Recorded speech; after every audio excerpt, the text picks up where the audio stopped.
Efesios capítulo 1, versículo 5 dice: nos predestinó para adopción como hijos para sí mediante Jesucristo, conforme al beneplácito de su voluntad. 6, para alabanza de la gloria de su gracia, que gratuitamente ha impartido sobre nosotros en el amado. Primera vez. Esa es la primera vez que dice que fuimos hechos para alabanza de la gloria de su gracia. Ok. Luego más adelante continúa en el versículo 12. A fin de que nosotros, que fuimos los primeros en esperar en Cristo, seamos para la alabanza de su gloria. Esa es la segunda vez. Y luego en el versículo 14 dice, hablando del Espíritu Santo, fuimos sellados con el Espíritu Santo, versículo 14, que nos ha sido dado como garantía de nuestra herencia, con miras a la redención de la posesión adquirida de Dios para alabanza de su gloria. Y hay otro que aunque no dice exactamente lo mismo, se conecta un poco en el versículo 18 cuando dice, mi oración es que los ojos de vuestro corazón sean iluminados para que sepáis cuál es la esperanza de su llamamiento y cuáles son las riquezas de la gloria de su herencia en los santos. Aunque no es la misma expresión, se conecta mucho porque dice que las riquezas de su gloria son nuestra herencia. Entonces, hermano, cuando aparecen 3 veces, quizá 4, pues nos debe de quedar claro para qué fuimos hechos, hermano. Con esto en mente yo quiero avanzar al tema de hoy, hermano. Romanos capítulo 14 versículo 5. Uno juzga que un día es superior a otro juzga iguales todos los días. Cada cual esté plenamente convencido según su propio sentir. El que guarda cierto día, para el Señor lo guarda, y el que come, para el Señor come, pues da gracias a Dios. Y el que no come, para el Señor se abstiene y da gracias a Dios. Porque ninguno de nosotros vive para sí mismo y ninguno muere para sí mismo. ¿Te das cuenta, hermano? Versículo 7. Ninguno de nosotros vive para sí mismo y ninguno muere para sí mismo. Una vez más, entonces, ¿para qué vivimos? Para Dios, para la gloria de Dios. Versículo 8. Pues si vivimos, para el Señor vivimos. Y si morimos, para el Señor morimos. Por tanto, ya sea que vivamos o que muramos, ¿de quién somos? Versículo 8. Porque si vivimos, para el Señor vivimos, y morimos, para el Señor vivimos. Por tanto, ya sea que vivamos o que muramos, del Señor somos. 9. Porque para esto Cristo murió y resucitó, para ser Señor tanto de los muertos como de los vivos. Amén. Ahora yo quiero que cambiemos, hermano, algunos verbos. Quiero que escuches nada más, que vayas siguiéndome con tu vista y que veas el verbo que voy a usar, que veas el verbo por el que voy a sustituir hoy, con permiso de mi Señor, este pasaje para entrar al tema que quiero compartir o ampliar hoy en este día. Versículo 3. El que danza no menosprecia al que no danza, y el que no danza no juzgue al que danza, porque Dios lo ha aceptado. ¿Quién eres tú para juzgar al que danza? Versículo 5. Uno juzga que la danza es superior a otra cosa. Otro juzga iguales todas las cosas. Cada cual esté plenamente convencido según su propio sentir. El que danza, para el Señor danza. Y el que danza, para el Señor danza, pues danza para Dios. Y el que no danza, para el Señor se abstiene y da gracias a Dios. Porque si danzamos, para el Señor lo hacemos. Y si no danzamos, para el Señor lo hacemos. Por tanto, ya sea que dancemos o que no dancemos, del Señor somos. Amén. Que el Señor bendiga su palabra en este día. Vamos a hablar de la danza, segunda parte del tema. Y aunque es un tema, ¿cómo podemos decir? Hasta cierto punto instructivo acerca de lo que pasa en el culto, creo que es muy importante, hermano. Lo dije la semana pasada por todo lo que vemos, lo que se sugiere. Y yo sí quisiera ser muy claro en esto, hermano, porque ¿cuál es mi intención? Que seamos una iglesia entendida, que seamos una congregación entendida en todas las cosas que nos sean posibles, que no nos dejemos ir solo por tendencias, por modas, por costumbres, sino que seamos entendidos, porque muchas veces nos dejamos solamente llevar por lo que los demás hacen, y yo creo que eso no es correcto. Yo sé que como cristianos hay muchas corrientes, y no debemos dejarnos llevar por alguna corriente solo por decir cuál es la que más me gusta, porque podemos buscar una congregación que es más a nuestro estilo, pero ¿realmente entendemos todo lo que está pasando en esa congregación desde el punto de vista bíblico, desde el punto de vista de Dios? ¿Por qué Jesucristo no se identificó con ninguna denominación, si tú le quieres llamar así, de las que había en el tiempo en que Él habitó entre nosotros en carne? Muchos le llaman sectas judías, que ciertamente pueden ser llamadas así. Puedes tú llamarlas denominaciones, pero ¿por qué no se identificó como fariseo? Tú sabes que Jesucristo manejaba muchos conceptos fariseos, conceptos, doctrinas. ¿Por qué Jesús dice a sus discípulos: hagan lo que enseñan, pero no vivan como ellos viven? Eso quiere decir que no se identifica con los fariseos. Sin embargo, reconoce que hay enseñanzas positivas. Sin embargo, él no era fariseo. ¿Por qué no se identifica con los esenios? Aunque él tenía prácticas esenias, la más común o fácil de identificar, el bautismo. Jesús bautizaba. Los discípulos de Jesús se bautizaban. Pero ¿por qué no se identifica como esenio, aun cuando él practicaba el bautizo? ¿Por qué no se identifica como celote, aunque él mismo habla de que viene a traer libertad a los cautivos, cosa que los celotes buscaban, liberar al pueblo judío de la opresión romana? ¿Por qué Jesús, aunque hablaba de una liberación, aunque lo hacía en un sentido espiritual, no se identifica con el celo libertario que tenían los celotes? ¿Por qué no se identifica como saduceo, aunque él mismo echó fuera a los mercaderes del templo diciendo que el celo por la casa de Dios lo consumía? Recuerda que los saduceos eran los que tenían el control de todo lo que se hacía en el templo. Y Jesucristo entraba al templo, y en el templo echa fuera a todos los mercaderes, pero él no se identifica como saduceo. ¿Por qué? Porque él no necesitaba identificarse con ninguna denominación de su momento o de su tiempo para poder seguir la voluntad del Padre. Porque ciertamente él no tenía que andar solamente con unos, solo por la identidad nominal, sino por el entendimiento. Y es lo que quería enseñar a sus discípulos. ¿Por qué no le dijo a los discípulos sean? Al contrario, hermano, no les dijo sean fariseos o sean escribas o sean celotes o sean, no, al contrario, ¿qué les dijo? Cuídense de la levadura de los fariseos, cuídense de la levadura de los herodianos, que era otra secta. Cuídense de esa levadura, porque los va a hinchar. ¿Qué es lo que hace la levadura? Hincha, inflama, llena de orgullo. Lo que le estaba diciendo, hermano, es: no se hagan orgullosos por la denominación o el grupo al que pertenecen.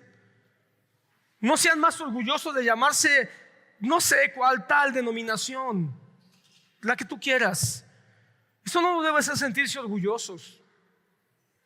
El nombre del rótulo de su iglesia no los debe sentir orgullosos. La línea doctrinal o denominacional no los debe sentir orgullosos.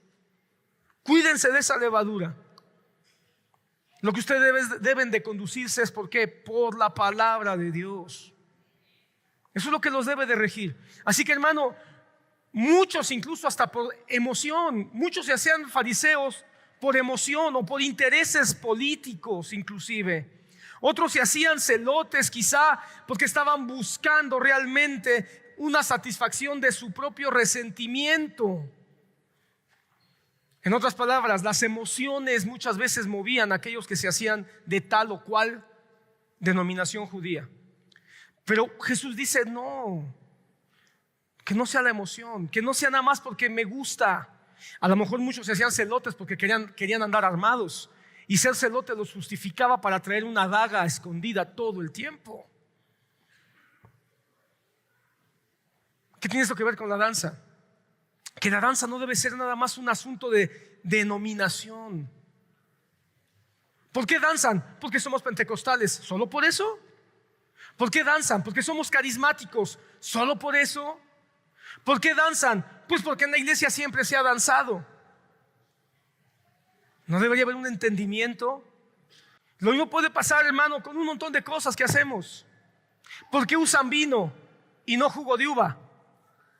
Pues porque nuestra denominación así dice. ¿Por qué usan pan con levadura y no pan ácimo? Pues porque nuestra denominación así lo dice. ¿Solo por eso? No habría de haber una razón más escritural. Con la danza creo que tiene que ser el mismo principio. ¿Por qué danzamos? Ahora, cuando tú ves un montón de videos, hermano, en internet y ves cómo se está haciendo la danza en un montón de lugares, bueno, no sé tú, yo no puedo dejar de asustarme. Yo sí me asusto. Y mira que yo nací en una congregación donde la danza era parte de... Y ahora, hermano, después de muchos años yo me he estado preguntando, creo que hace mucho que no hablamos de la danza en la iglesia, y yo no sé hasta dónde muchos están danzando, porque bueno, en la iglesia se danza. O muchos quizá no danzan por alguna otra razón. Pero como ya lo dije, la danza no es asunto para que se critique al que danza, ni tampoco para que se critique al que no danza. ¿Cuál es la razón para que pueda haber una expresión de este tipo? La semana pasada dijimos ya muchas cosas que no voy a repetir porque si no nos vamos a tardar muchísimo. Pero lo que sí podemos, solamente recordando un poco de la semana pasada, es que tenemos varias expresiones del Antiguo Testamento de la danza y casi ninguna, a excepción de la mención de Jesucristo en la parábola del hijo pródigo, donde se hace mención ahí de la danza que hubo. Pero fuera de esa mención no hay otro lugar.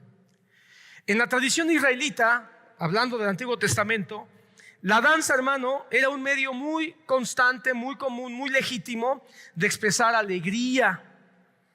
Pero también, hermano, y eso es algo que hoy quiero demostrarte, dentro de lo que quiero hoy demostrar en la enseñanza de hoy, es que no nada más la danza bíblicamente o en el Antiguo Testamento más específico, no nada más habla de una expresión de alegría, sino también una expresión de unidad.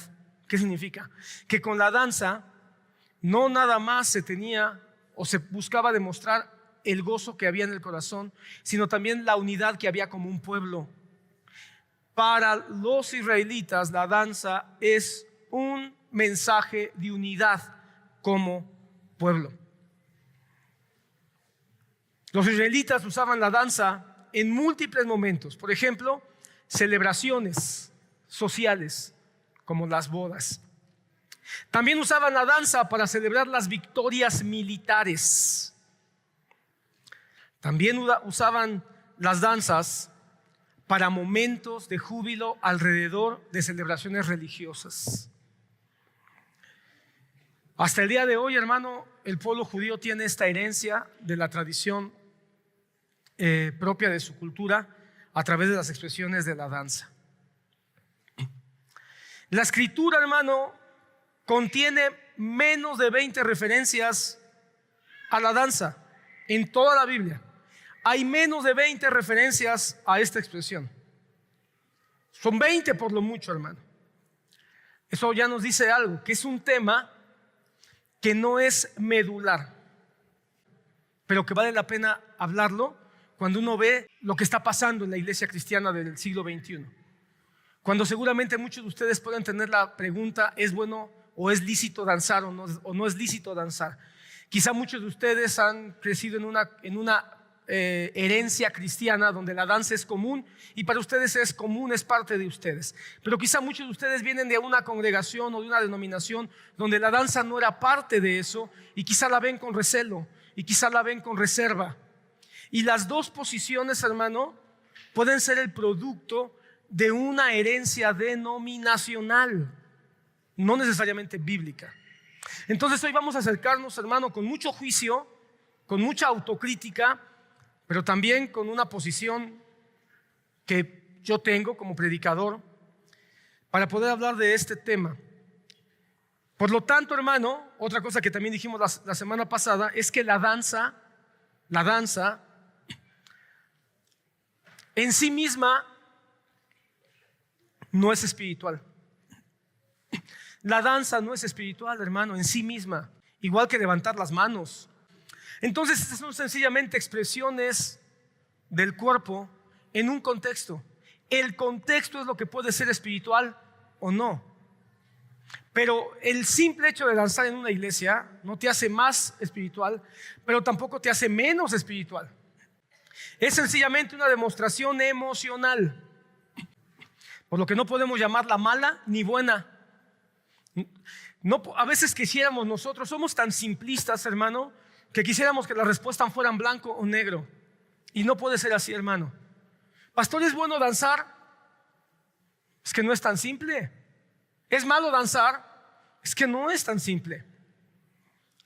Quiero que veamos rápidamente un repaso. Y esto ya lo vimos. Estoy haciendo como un resumen muy rápido.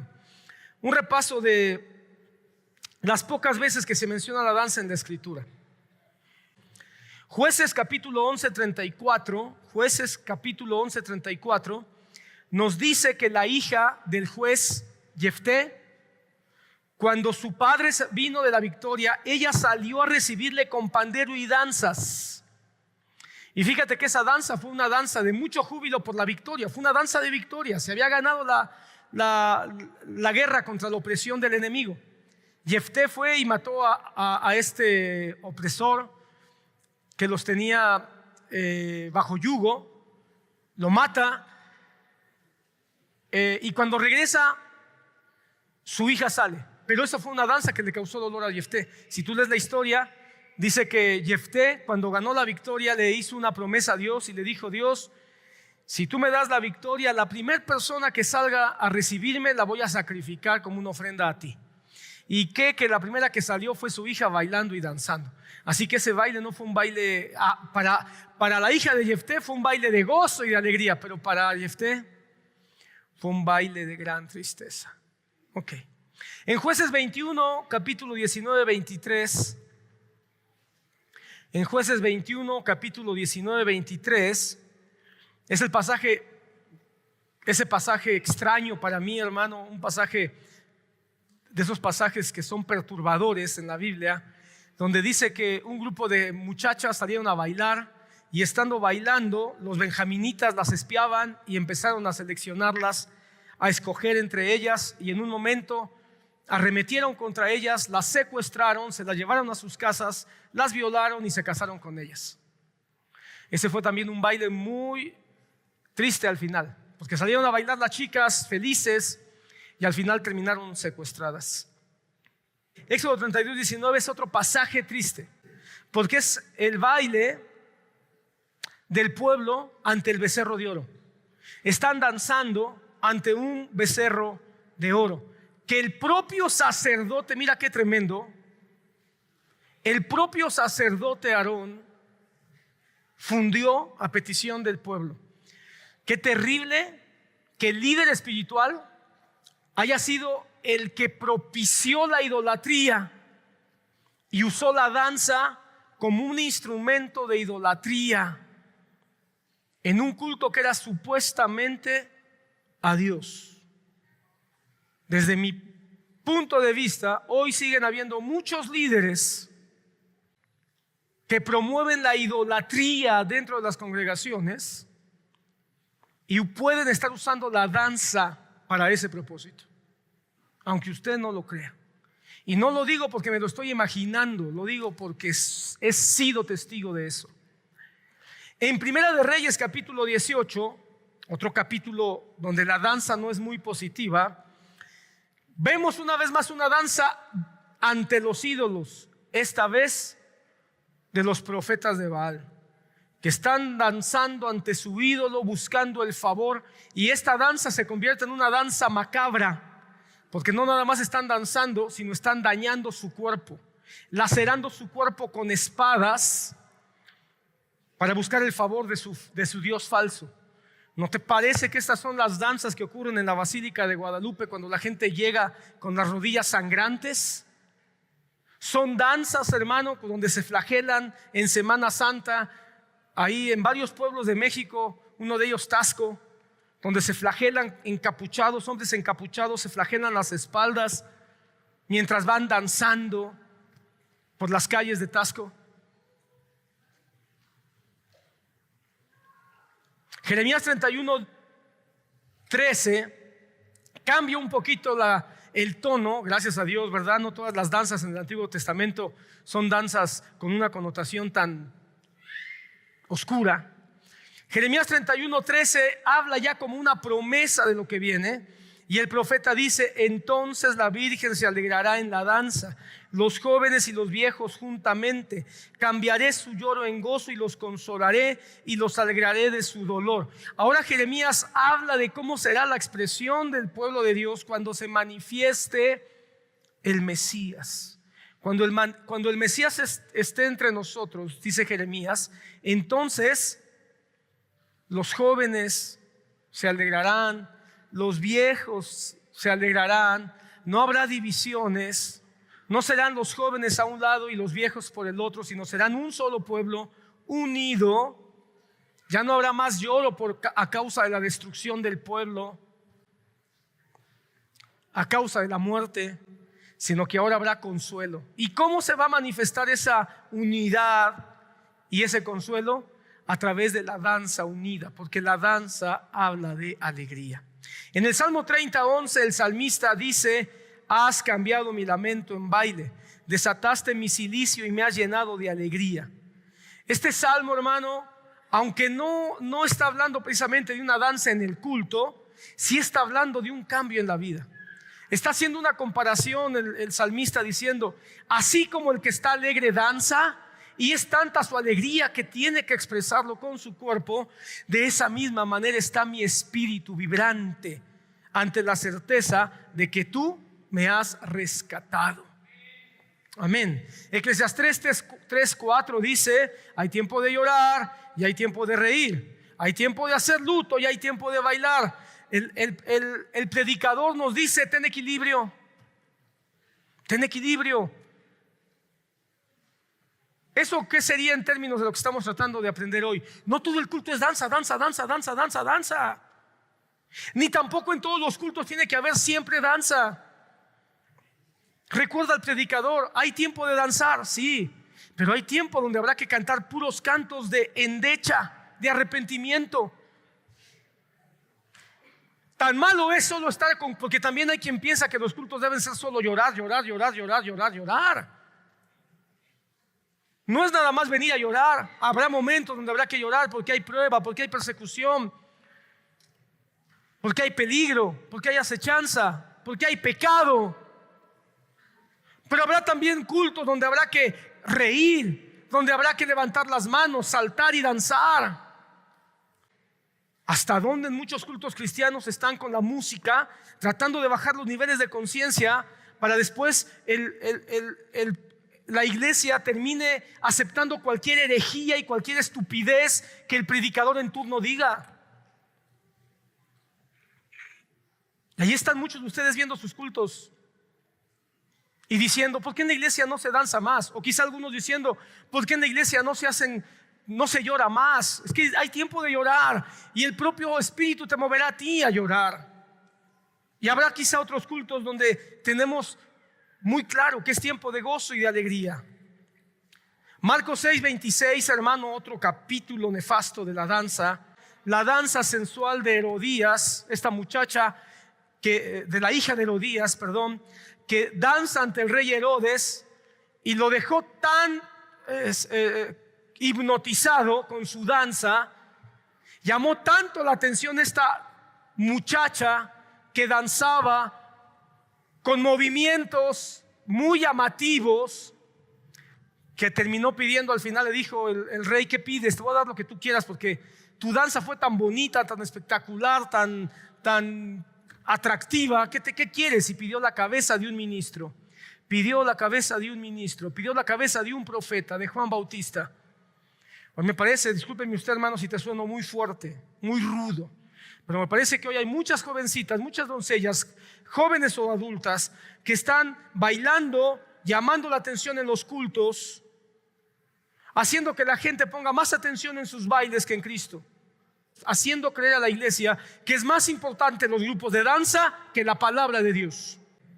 Porque Juan Bautista traía la palabra de Dios, era la planadora de Dios, trayendo la palabra, confrontando, llamando al arrepentimiento. Y un par de mujeres, la madre y la hija, poniéndose de acuerdo para una danza sensual, llamativa y atractiva, llamaron más la atención. Mira, hermano, Herodes le tenía miedo a Juan Bautista, porque Juan Bautista hablaba con crudeza, confrontaba el pecado, y confrontó el pecado de Herodes, porque Herodes estaba en adulterio. Pero Herodes no tocó a Juan Bautista, lo respetó. ¿Por qué? Porque reconocía que la palabra de Dios que el profeta tenía era una palabra que, aunque le incomodaba, no le gustaba, era verdadera. ¿Qué te parece que la danza de una muchacha fue más poderosa? Movió el brazo de Herodes. El brazo de Herodes no se movió ante la palabra fuerte, contundente del profeta, pero el brazo de Herodes sí se movió ante la sensualidad y ligereza del baile de una muchacha. Si alguien pregunta ¿por qué en la iglesia no tenemos grupo de danzarinas? Esta es una de ellas. Porque el movimiento de las chicas o de las mujeres no debe de llamar más la atención que la palabra de Dios que llegue a tus corazones. Lucas 15:25, ya lo mencionamos, la parábola del hijo pródigo. El padre motiva a que haya danzas. El padre de la parábola motiva a que haya danzas. Hay danzas mientras el hijo que estaba muerto y volvió a la vida está ahí. Hermano, ¿cuál es la razón para el gozo? ¿Cuál es la razón para la alegría? ¿Cuál es la razón para el regocijo? Que antes estábamos muertos y ahora tenemos vida. ¿Cuál debería ser la razón de la danza? Que antes estábamos muertos y ahora tenemos vida. Si vamos a danzar, ¿cuál debe ser la motivación? ¿Que la música está buena? ¿Que la música, esa música sí es como para danzar? Ay, hermano, si tú dices esa música sí está buena para danzar, quizás es tu pura carnota. Es así como que me invita, es así como que me llama. Entonces no te llama el hecho del gozo de que estabas muerto y ahora estás vivo. La razón para la danza en labios de la parábola del hijo pródigo es porque el hijo que estaba muerto ha vuelto a la vida. ¿Recuerdas que eso le dijo el padre al otro hijo que estaba criticando, al que estaba juzgando? Que estaba diciendo, y todavía danzan. Estaba uno ahí diciendo, y todavía danzan. Y vino el padre y dijo, pero ¿cómo no quieres que haya canción? ¿Cómo no quieres que haya música? ¿Cómo no quieres que haya danza? Si tu hermano que estaba muerto ha vuelto a la vida. Esa es razón suficiente para que haya fiesta. Y Lucas 7:32, Jesús compara a los fariseos. Fíjate, otro pasaje interesante en labios de Jesús acerca de la danza. Jesús compara a los fariseos con aquellos que se les toca flauta y no danzan. Luego dice, se les toca endecha y no lloran, como diciendo, ustedes, bola de insensibles, no sienten nada. Ese es el otro extremo. Están tan clavados en el cumplimiento estricto de la palabra que ya no abrimos nuestro corazón a la emoción por la palabra o ante la palabra. Lo que está diciendo el Señor Jesucristo es, ustedes no deben estarse preocupando de ser los teólogos que se saben toda la doctrina. Deberían también de estar atentos en qué sentimientos les produce escuchar esa palabra. Si ustedes se saben la doctrina, pero ya no sienten nada, Es como una flauta, es como una endecha. ¿Para qué escuchar la expresión sublime de la flauta si ustedes se quedan juzgando diciendo se equivocó de nota? ¿Para qué escuchar la endecha sublime que nos llama a sentir emociones profundas cuando dicen, qué exagerados? ¿No deberían ustedes ir a la palabra de Dios y gozarse y brincar cuando encuentran ahí una verdad profunda? ¿O no deberían llorar cuando van a la palabra y son confrontados por su pecado y su maldad? Muchos danzan, terminan con la camisa sudada y después se quedan dormidos ante la palabra. Y hay muchos más pasajes, estos son solo algunos. Pero como nos damos cuenta, hermano, estas referencias, hermano, son registros que la palabra habla acerca de la danza. Lo cual ya nos deja ver que sí, que la danza, los registros que hay de la danza son parte de la cultura y son parte también del culto a Dios. Muchas veces para resultados perniciosos, pero también en un término o en un contexto correcto para darle la gloria a Dios. Ahora, rápidamente, yo quiero que también entiendas algunas palabras que se traducen como danza en el Antiguo Testamento para que tú entiendas un poco más cómo era la danza. Eso nos da un acercamiento, porque cuando tú lees en tu Biblia danza, pues bueno, a lo mejor te imaginas, no sé, si tú bailabas cumbia, pues a lo mejor te imaginas a alguien bailando cumbia, ¿verdad? O si tú bailabas, no sé, ska, pues a lo mejor te imaginas ahí golpeándose unos a otros, ¿verdad? Pero no, calma, calma.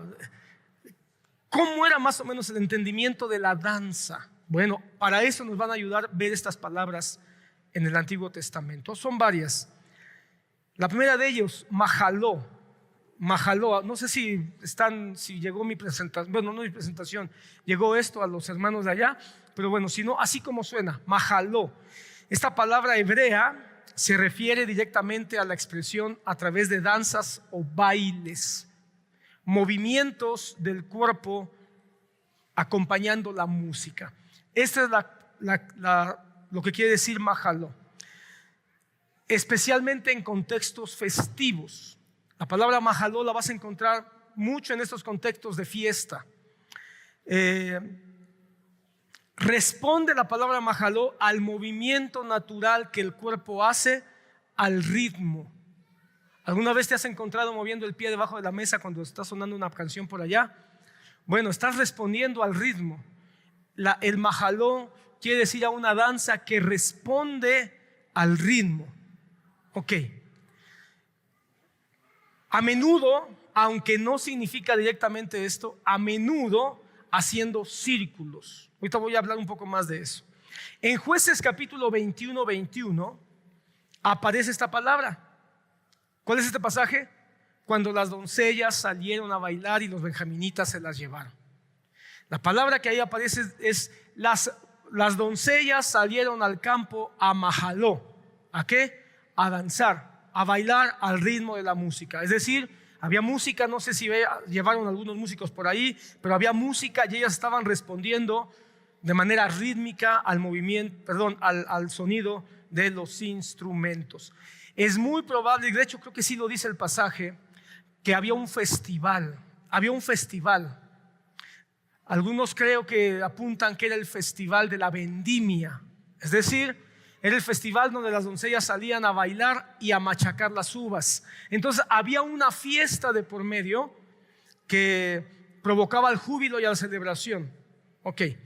Otra palabra que aparece en el Antiguo Testamento es mejolá. Creo que no llegó mi presentación por lo que estoy viendo.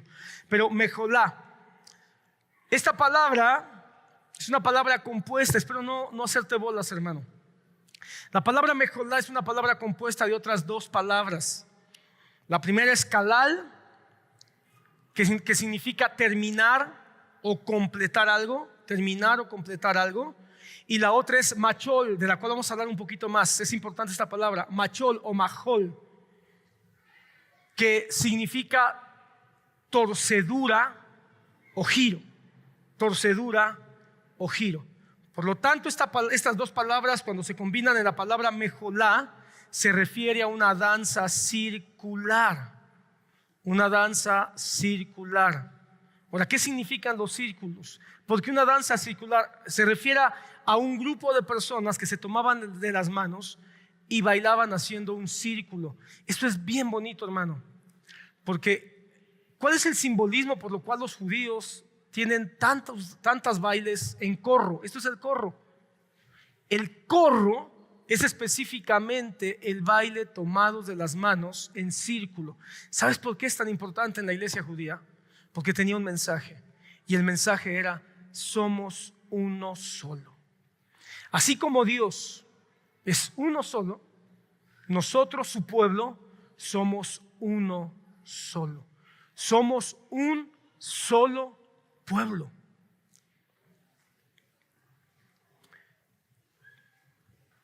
Esto simbolizaba entonces la totalidad del pueblo de Dios en la alabanza. El Salmo 150 nos invita a alabar a Dios con mejolá. Salmo 150 dice, versículo 4, desde el 3 para darle contextualización: alabarle con sonido de trompeta, alabarle con arpa y lira, alabarle con pandero y danza, alabarle con instrumentos de cuerda y flauta. Una vez más, ahí está donde aparece la palabra danza, aparece la palabra mejolá. Seguramente algunos de ustedes que tienen la versión antigua, la 1909, ahí va a aparecer otra palabra, va a aparecer la palabra flauta. Ahí hay un debate que no es el tiempo hoy, si es un instrumento musical o era una expresión de danza. Pero la palabra es mejolá, que efectivamente se puede traducir como danza. Ese es el punto que yo quiero que entiendas. Ok, otra palabra, hermano, que también aparece como danza en Samuel capítulo 6, si quieres buscar Samuel, segundo libro de Samuel, capítulo 6. Ese pasaje también famosísimo y conocidísimo acerca de la danza. Salmo 6, 14 dice: David danzaba con toda su fuerza delante del Señor y estaba vestido con efod de lino fino. La palabra que aquí se traduce danza es otra, es la palabra rakad o la palabra karar, dependiendo de cómo algunos lo escriban.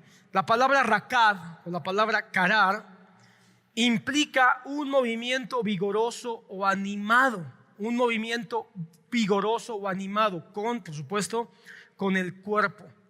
Fíjate que estudiando un poquito, hermano, para preparar este tema, encontré un comentario que dice que esta palabra que aparece aquí en 2 de Samuel 6:4 habla de un movimiento vigoroso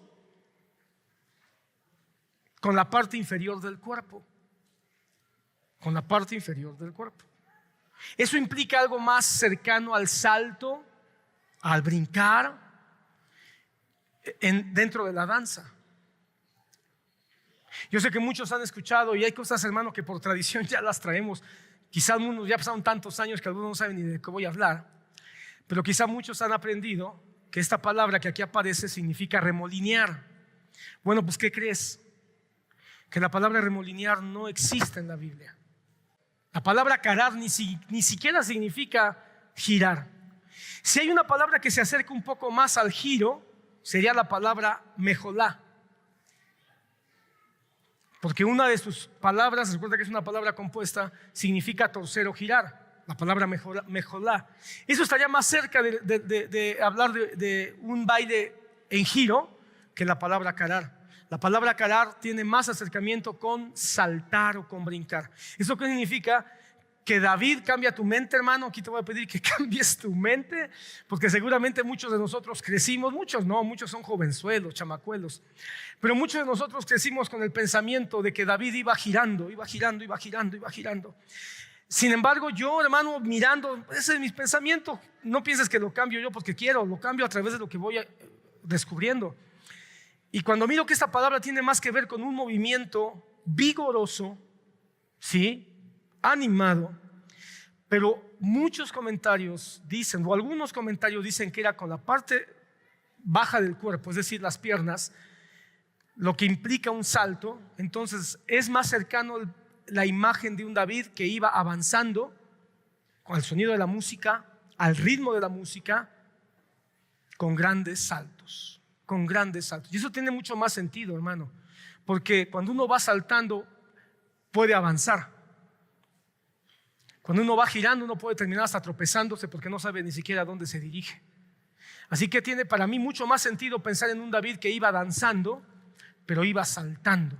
Y tendría mucho más sentido esta palabra porque más adelante dice que su esposa Mical dice que le dijo: te has humillado ante las mujeres, porque dice que David bailaba con tal fuerza que se levantaba su manto y se le miraba la ropa interior. Okay. Es más probable que el manto se elevara descubriendo los calzoncillos largos que traía, si él iba saltando. Iba saltando con tanta fuerza, con tanto vigor, que su ropa, el efod, porque se vistió con efod de lino, se levantaba. Ok.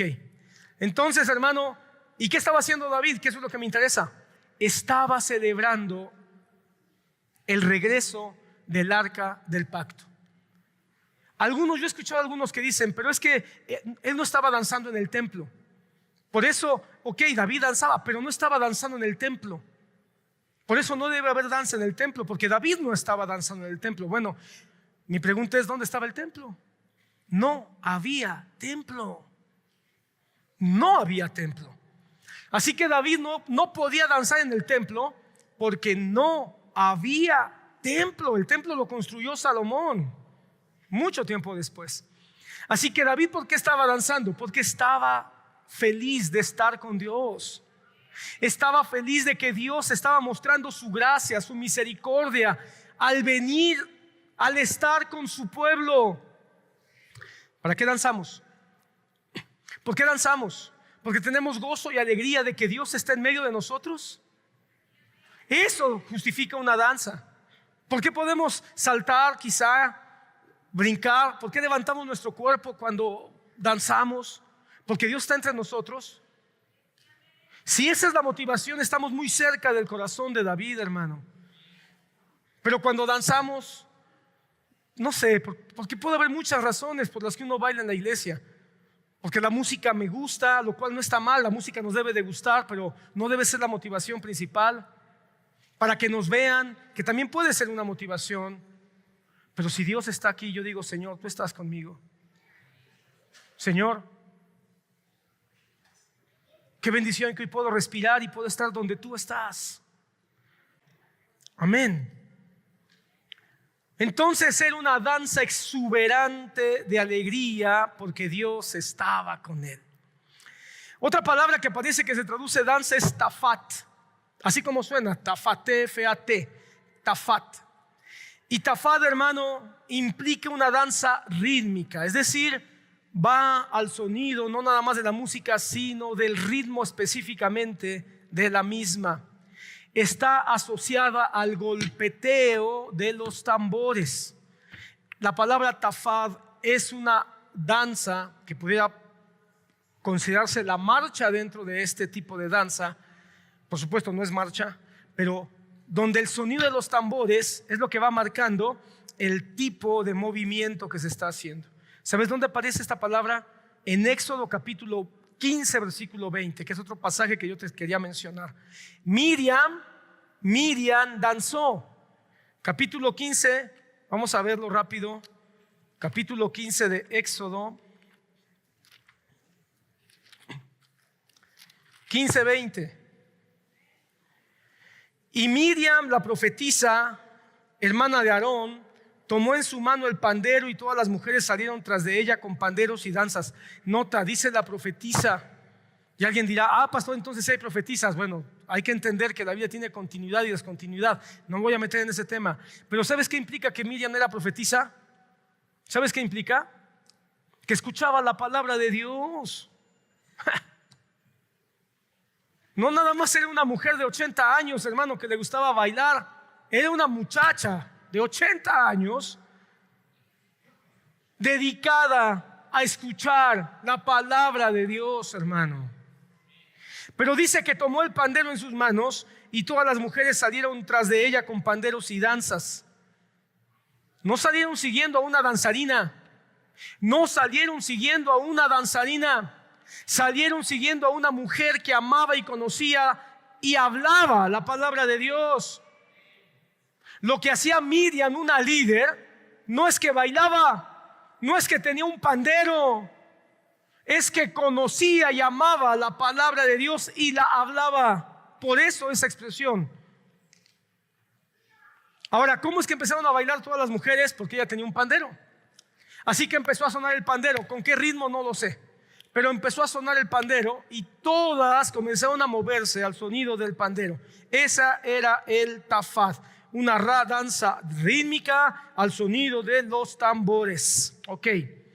Y finalmente otra palabra en el Antiguo Testamento, una palabra muy interesante, porque tiene dos connotaciones. Vamos primero a encontrar el Salmo y después te digo cuál es. 149, Salmo 149.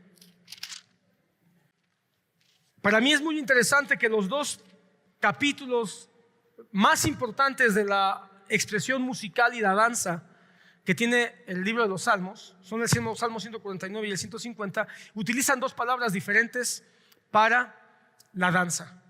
Eso para mí es muy interesante, porque eso refuerza el hecho de que la danza es parte de la expresión en el culto.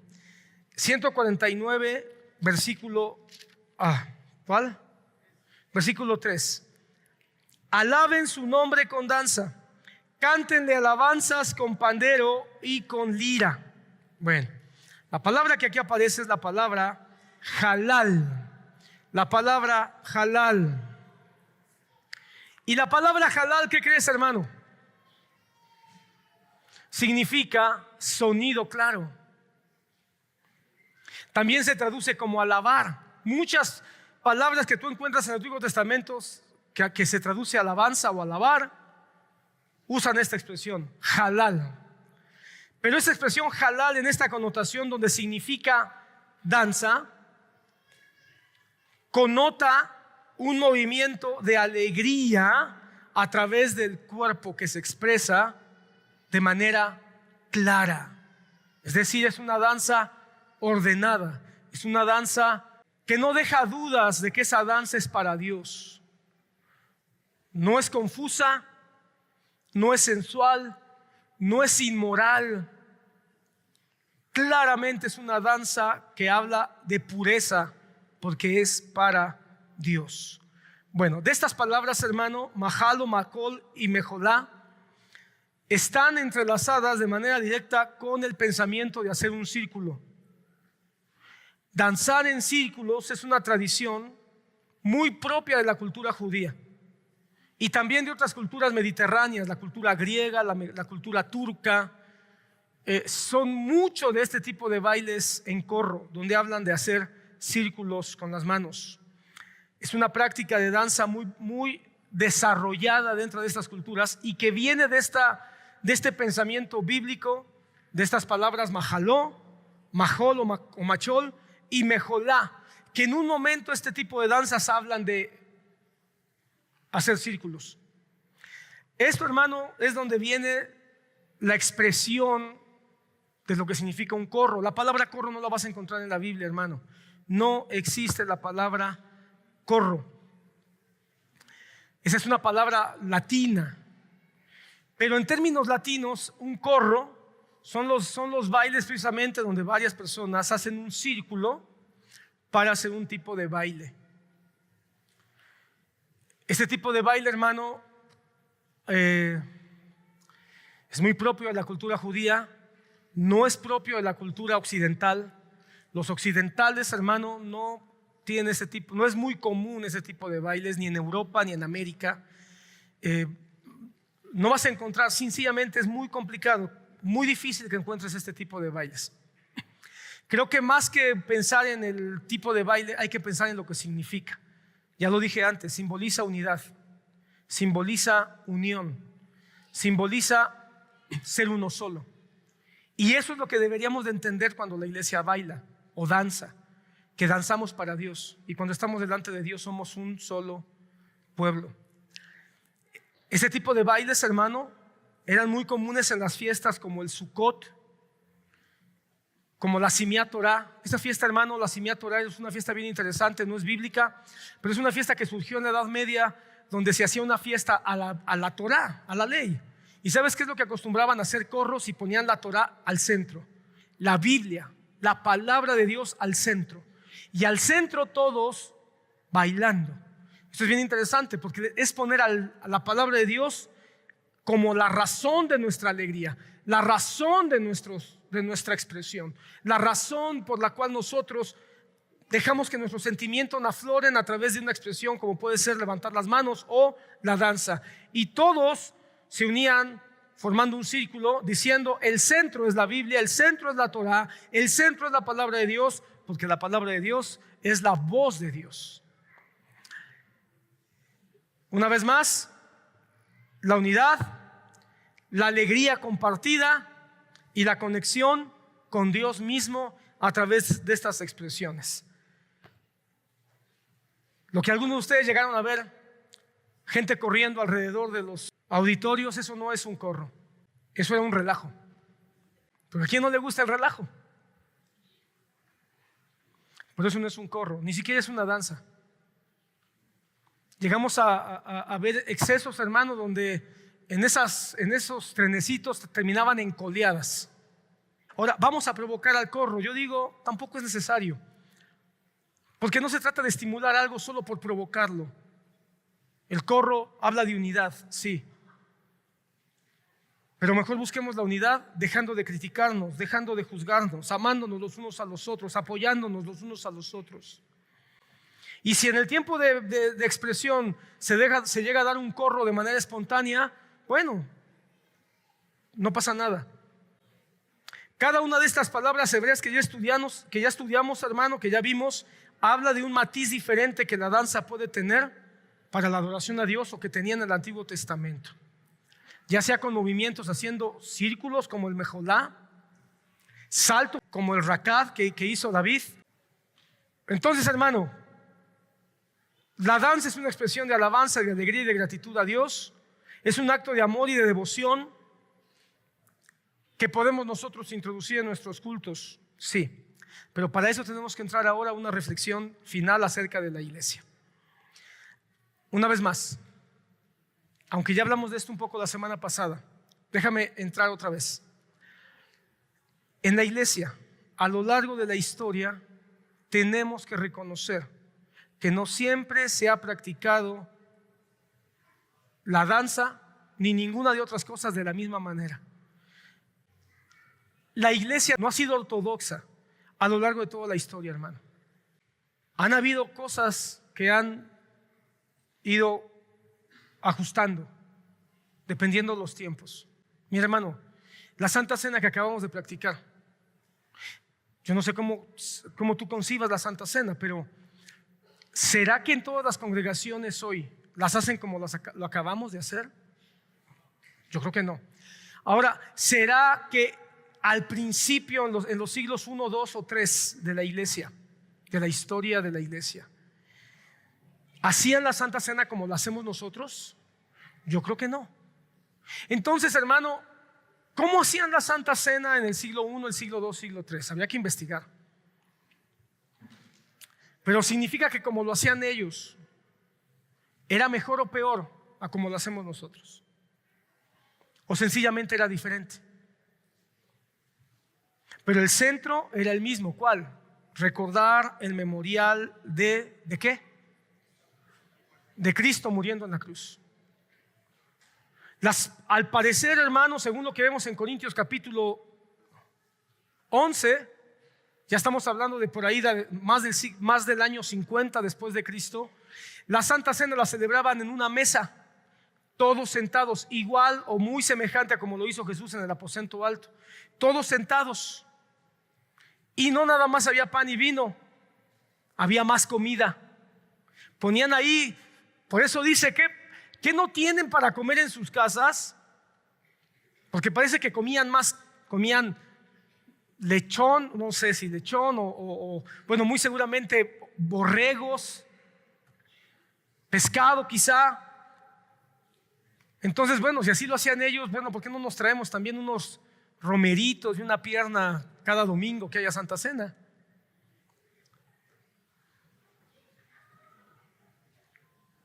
¿En qué momento dejó de ser vino y empezaron a usar jugo de uva? Sabemos bien que en algún momento, hermano, la Iglesia Católica por alguna razón quitó el vino y el vino nada más se lo echaba el sacerdote, ¿verdad? Hasta la fecha, hermano, lo único que reparten es el pan, que ni siquiera es pan. Esa oblea que dan, hermano, ni siquiera es pan. Bueno, cuando viene la Reforma, la Santa Cena siguió siendo un asunto de debate, no nada más doctrinalmente, sino en la ejecución. El bautismo en agua. ¿Será que siempre los bautismos han sido como nosotros los hacemos? ¿Sabes tú que hay congregaciones que dicen que el bautismo tiene que ser en agua corriente, es decir, agua de río? Y se ponen pestañas para arriba si lo hacen en estanques como nosotros lo hicimos el día de ayer. Bueno, hay quien se pone bravo si se hacen bautismos en el mar. Dicen que tiene que ser agua dulce. ¿De dónde salen todas esas divergencias? ¿De la Biblia? No. Pero la Biblia sí dice que tiene que ser bautizado. Bueno, el gran debate. El paudobautismo, es decir, ¿se debe bautizar a los niños recién nacidos o no? Bueno, hasta la fecha hay iglesias que siguen bautizando niños recién nacidos, cristianas, no católicas, cristianas. Nosotros somos más de una corriente bautista porque nosotros creemos en el bautismo del creyente, es decir, que una vez que tú has creído en Cristo Jesús, entonces debes bautizarte, que fue lo que pasó ayer. Pero hay otros que dicen, no, el bautismo es como una promesa de fe, de que van a conocer a Jesús. Entonces, bauticemos a nuestros niños. Hay diferencias. Y todo esto ha sido a lo largo de los siglos, hermano.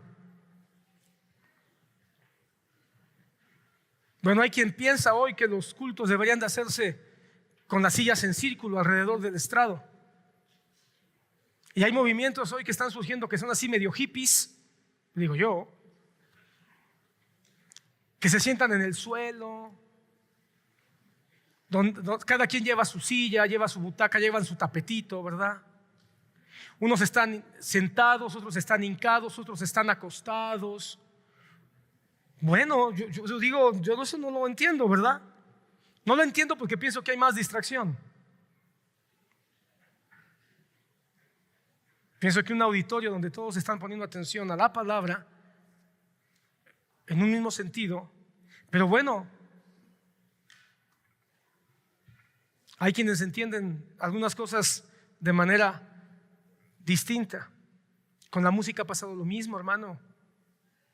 Acabo de ver una película hace unas semanas que habla un poquito de la vida de Bob Dylan. Tú sabes quién es Bob Dylan, yo creo.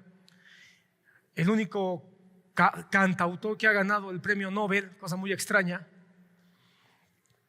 Pero esta película narra exactamente un momento de cambio en la vida de Bob Dylan. Bob Dylan, acostumbrado a cantar música folk, música que entiendo que es música con instrumentos acústicos, muy cercano a la música popular de Estados Unidos. Y en un momento él decide que va a usar instrumentos electrónicos. Hijo, hermano, se hace una guerra casi cuando él empieza a tocar guitarra eléctrica, porque todos los que son más, ¿cómo se dice?, conservadores musicalmente hablando, dicen, no, ¿cómo está echando a perder nuestra música tradicional? La música electrónica, eso es para dementes. Y de eso gira la película. Pero ¿sabes qué? Me puse a meditar que lo mismo pasó en la iglesia. Hubo un momento en que la iglesia decidió empezar a introducir instrumentos electrónicos, allí en los años 60, en la misma época. Y hermano, hubo toda clase de historias, iglesias que se dividieron, iglesias que expulsaron a sus miembros porque empezaron a tocar instrumentos eléctricos.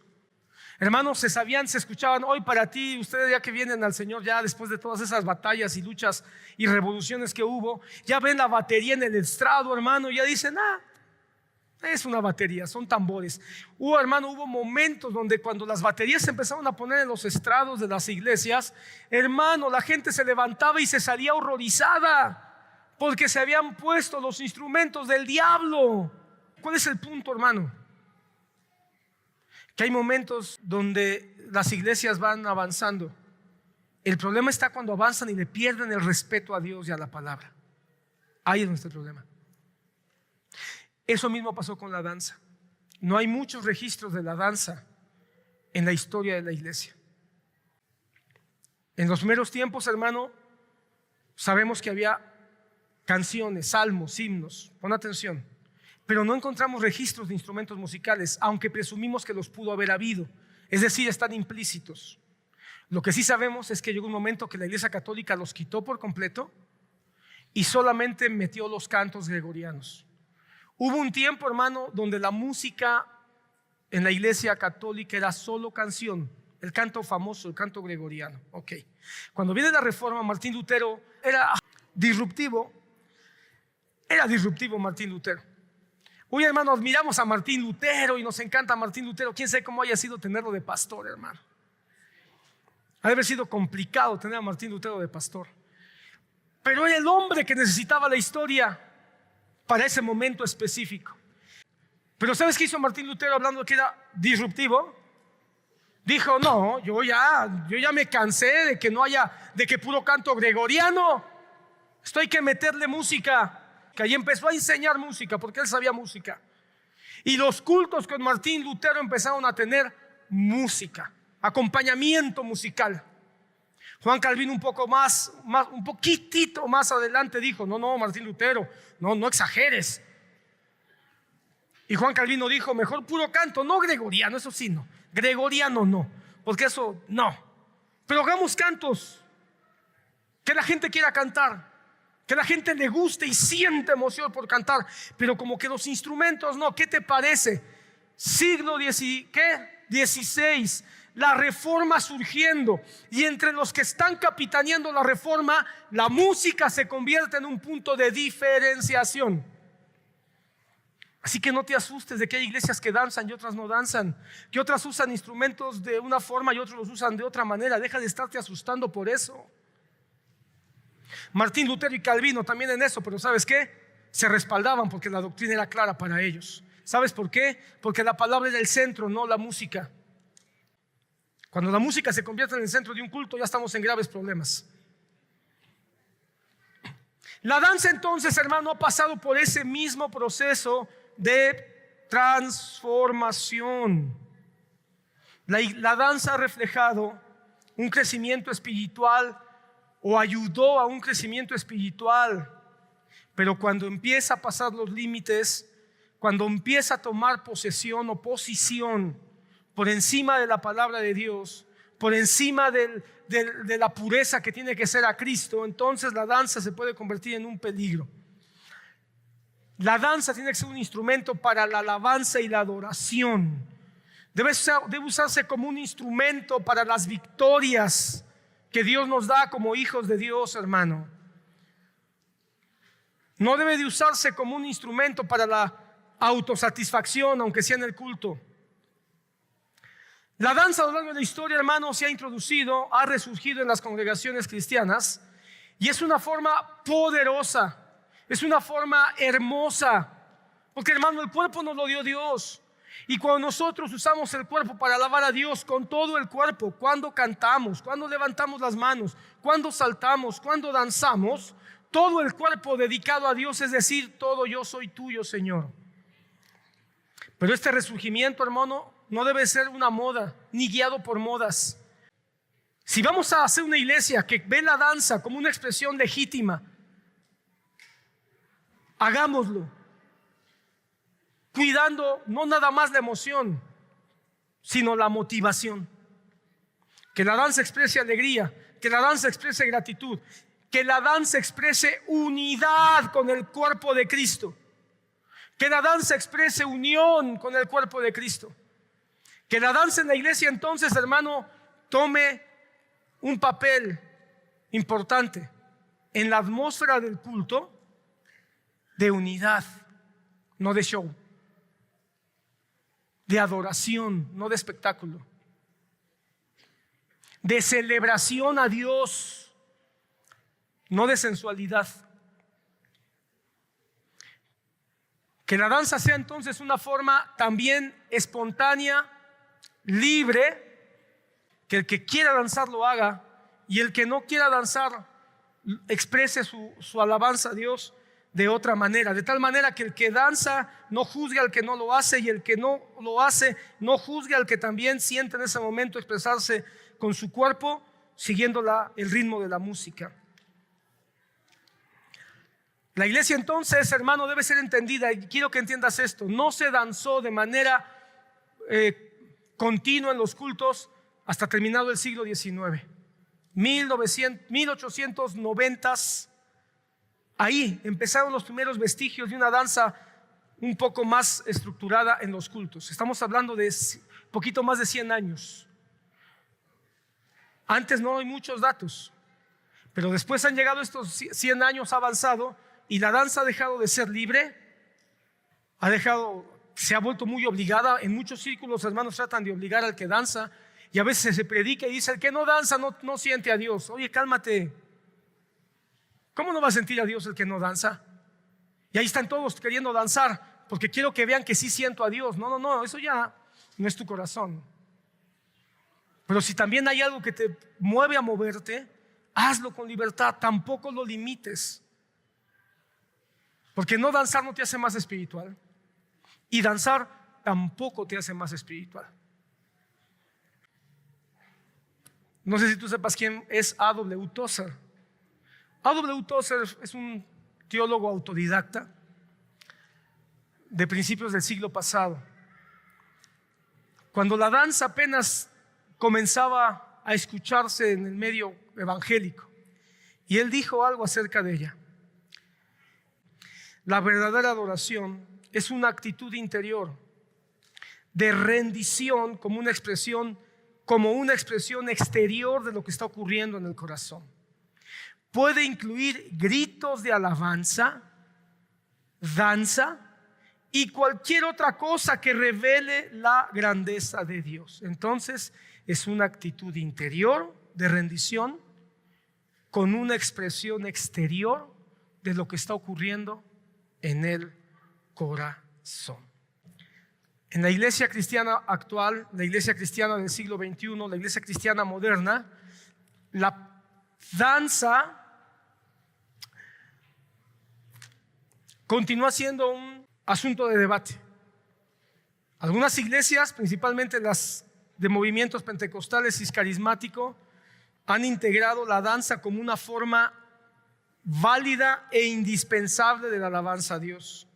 Por otro lado, hay otras denominaciones conservadoras que se muestran más cautelosas debido a razones culturales o teológicas. Es decir, piensan que eso puede hacer que culturalmente uno se termine yendo a cuestiones más carnales y dicen: mejor no lo hagamos.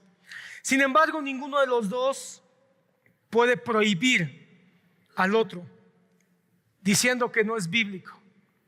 Lo fundamental entonces es que la danza debe estar centrada en Dios y debe estar centrada en un corazón sincero. ¿Y quién va a ver eso? Solo Dios, hermano. Ese es el otro punto. Así que nadie va a poder decir: ese hermano es sincero cuando danza y ese hermano es sincero cuando no danza. No podemos hacer eso. Aunque la danza no es un elemento esencial de la adoración cristiana, porque en el Nuevo Testamento no encontramos ningún dato acerca de ella, sí es una expresión válida de alabanza, porque encontramos datos muy claros en el Antiguo Testamento. Sin embargo, debemos hacerlo con un llamado de sobriedad, de espontaneidad y de respeto. Una danza que sea sobria, que sea espontánea, no obligada, y que sea respetuosa. Ok, terminemos, hermano. Escrituralmente, hermano, la danza es una forma legítima de adoración. Sí, por supuesto que sí. Pero debe ser guiada por la reverencia, el orden y la búsqueda de unidad dentro de nuestras congregaciones. No la histeria, no la psicosis colectiva, no el relajo. La danza, hermano, puede variar de una iglesia a otra, porque la cultura también influye en cómo la danza puede ser desarrollada en un país o en otro país. Pero el propósito debe ser siempre el mismo: adorar a Dios de manera libre, espontánea, sobria y con todo nuestro corazón. Finalmente, hermano, la danza no debe ser un asunto de espectáculo ni de distracción. Cuando la danza distrae, cuando la danza jala más que la palabra de Dios, estaremos en un problema. Hasta el día de hoy puedo decir que nuestra congregación no ha caído en eso. ¿Pero por qué te lo digo? Porque le pido al Señor que si el día de mañana yo no estoy, entiendas tú este entendimiento también de este tema, que parece ser poco importante o secundario, pero que si no ponemos la atención debida se puede convertir en un huevo de serpiente, que en un futuro, por no entender estos fundamentos, terminemos cayendo en los excesos, donde la gente termina danzando y termina tirada, arrastrándose como serpientes. O la gente termina danzando, golpeándose unos a otros como dementes. O terminan todos bailando igual como si fueran robots, poniendo más atención en seguir los pasos del que está al lado o del que está al frente que en seguir el latido del ritmo del corazón de Dios. Para que nunca en nuestra iglesia se metan cosas como estas, como muchas otras que pueden distraer, tratando de quitar el centro en la palabra de Dios. Prefiero que seamos una congregación, que estemos dispuestos a soportar 2 horas si es necesario escuchando la palabra de Dios, y no 2 horas danzando y sudando la camiseta y después terminar tan fulminados que lo único que hagamos es como marionetas decir sí a todo sin juzgar por nosotros mismos lo que la palabra de Dios realmente nos ha querido decir. Lo que importa es el corazón adorador motivado por la palabra de Dios y el Espíritu Santo, que debe estar centrado solo en Cristo, con un único propósito: que seamos realmente lo que la palabra dice que somos, un pueblo creado para la alabanza de su gloria.